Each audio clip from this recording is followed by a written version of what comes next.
Salut. Saviez-vous qu'un des pharaons les plus connus ne doit pas sa célébrité à son règne ou ses actes militaires, mais à une seule chose, sa propre tombe? Je vous présente Toutankhamon.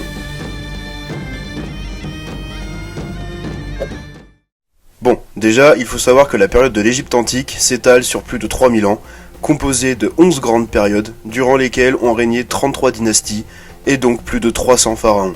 C'est une période très complexe de l'Antiquité. L'histoire d'aujourd'hui commence au cœur de la période dite du Nouvel Empire, dans les années moins 1300. À cette époque, le pharaon en place, c'est Akhenaton.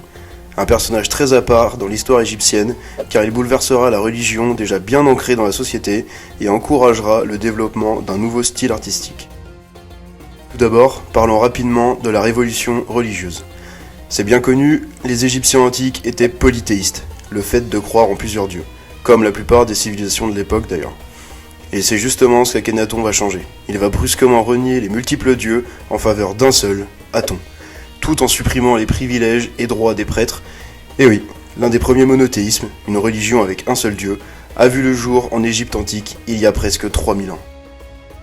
Pour ce qui est de la révolution artistique, l'art évolue vers des représentations bien différentes du souverain et de la famille royale.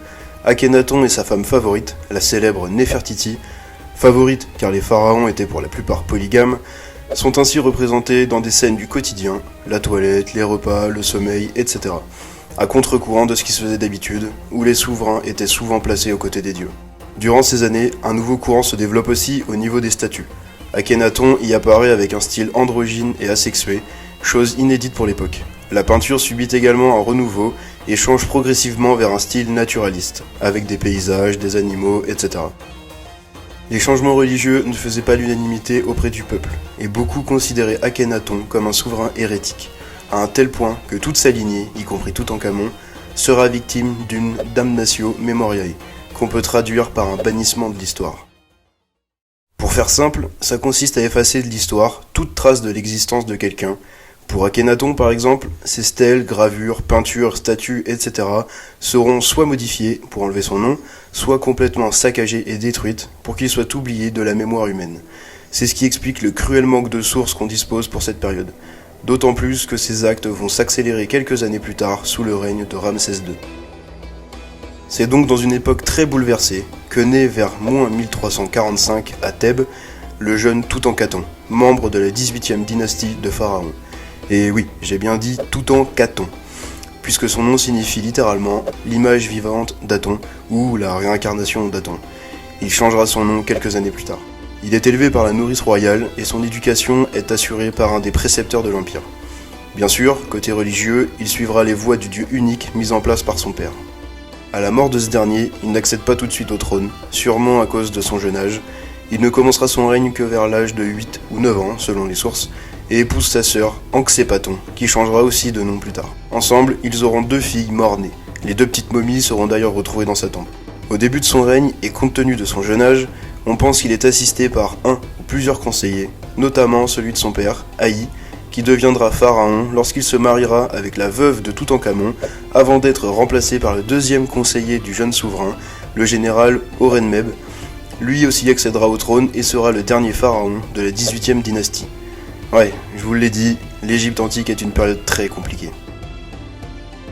Pendant la 3e année de son règne, il rétablit l'ancienne religion et abandonne Aton, reniant à son tour tout ce qu'a établi son père. Il quitte la capitale que ce dernier avait fait construire quelques années auparavant, Amarna, pour la redéplacer vers Thèbes, actuel site archéologique de Luxor. C'est aussi à partir de ce moment qu'il change son nom pour celui de Toutankhamon, l'image vivante d'Amon. Les fêtes célébrées en l'honneur des dieux font leur retour, comme par exemple ceux d'Apis, le dieu de la fertilité. À la fin du règne de son père, le royaume est instable, autant socialement que politiquement, et les relations avec les puissances étrangères ont tellement été négligées que des guerres menacent d'éclater à travers le royaume.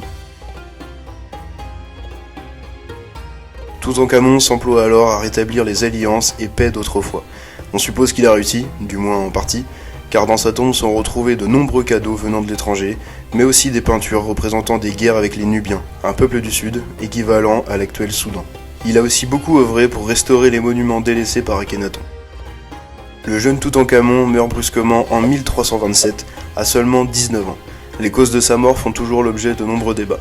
Tout d'abord, la lignée du jeune pharaon est entretenue grâce au mariage consanguin, une pratique très courante dans l'Antiquité pour garder la pureté du sang royal. Et on le sait, la consanguinité n'est pas une bonne chose pour notre ADN, car elle empêche le renouvellement et la diversité génétique, et justement, ça peut causer de graves maladies, voire des malformations. Pour commencer, après des examens et radios effectués sur plusieurs décennies, il est révélé que sa momie était porteuse du germe du paludisme. Aussi, à l'arrière de son crâne, un fragment d'os est retrouvé dans sa boîte crânienne. Il est donc possible qu'un complot visant à le tuer, pour qu'Aïe lui succède, en soit la cause. Mais cette hypothèse est vite rejetée car on pense que ce fragment aurait pu être déplacé pendant le processus de momification ou lors des différentes manipulations effectuées depuis sa découverte en 1922. Les radiologues lui diagnostiquent plusieurs maladies pouvant causer des handicaps au niveau de la marche, notamment une maladie osseuse. Un élément appuie cette thèse. En effet, pas moins de 130 cannes de tailles différentes se retrouvaient dans sa tombe. On suppose qu'il a donc toujours dû se déplacer avec au fur et à mesure de sa vie. En analysant les pagnes de lin présents dans sa chambre funéraire, les scientifiques identifient bon nombre d'usures anormales du côté droit. Et sur les représentations murales où on le voit en train de tirer à l'arc pendant des parties de chasse, il est assis. Il est donc possible qu'il ait eu le handicap des pieds beaux. Cependant, d'autres chercheurs ont trouvé, sur les os de ses orteils, des traces caractéristiques des personnes souffrant de drépanocytose, une maladie touchant 9 à 22% de la population vivant dans les oasis égyptiennes. Enfin, en 2013, des scientifiques ont réalisé une autopsie virtuelle du jeune pharaon. Cette dernière nous fait apparaître de nombreuses blessures sur un des côtés du corps. L'hypothèse la plus probable concernant la cause de ces blessures serait un accident de char. Toutankhamon se serait donc fait percuter violemment par un char lancé à vive allure, ce qui aurait écrasé son cœur à l'impact. À cause de sa mort prématurée, Toutankhamon n'a pas eu le temps de faire construire sa tombe pharaonique. Donc pendant les 70 jours du processus de momification, les ouvriers lui en construisent une bien plus modeste, et à la fin des rituels royaux, il est inhumé avec ses 2 filles mort-nées, mais aussi avec son célèbre masque d'or. D'ailleurs, parlons-en de ce masque funéraire. Il mesure 54 cm de haut, 39 cm de large et 49 cm de profondeur. Il est constitué de plus de 10 kg d'or massif et de pierres précieuses, comme de l'obsidienne, du lapis-lazuli, du quartz ou bien d'autres. Tout ça pour une valeur totale d'environ 500 000 $.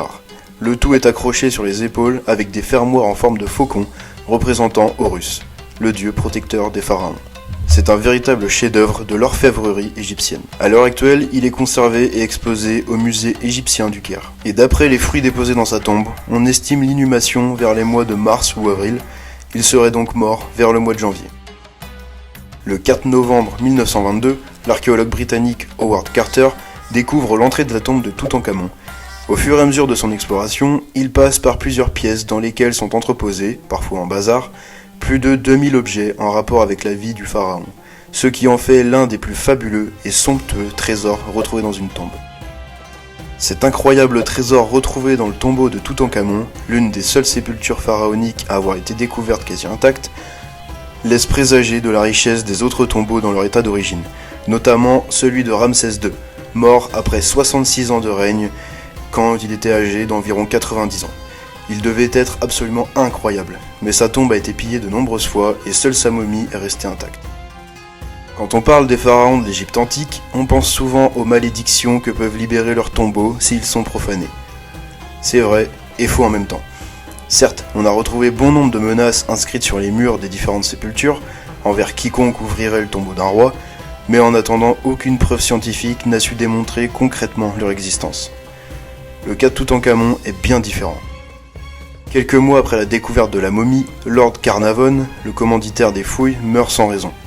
En plus de ce mystère, les journaux de l'époque vendaient de moins en moins, et même si on ne connaît pas l'initiateur de la malédiction de Toutankhamon, ces derniers l'ont tellement relayé pour augmenter leurs ventes que beaucoup de gens ont commencé à y croire. Il est dit que plus de 20 personnes ayant assisté à la découverte et l'ouverture du tombeau sont mortes pour des raisons restées inconnues et mystérieuses.